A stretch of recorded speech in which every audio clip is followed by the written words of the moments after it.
just sounds great. Checking out Cassette Bunny from Safari Pedals, and this plugin is great for that kind of old school worn out tape wobble sound. So this is the track I'm working on, and these are my keys currently.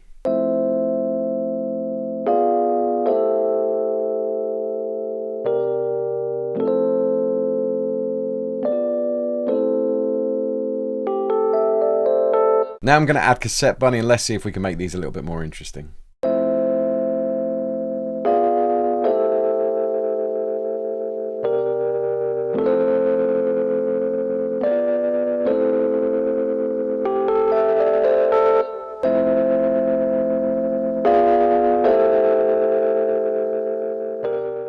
Yeah, now let's hear them in the mix.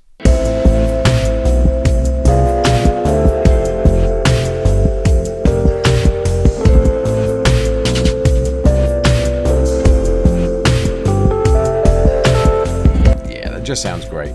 If you want to check it out, you can grab Cassette Bunny now from safaripedals.com.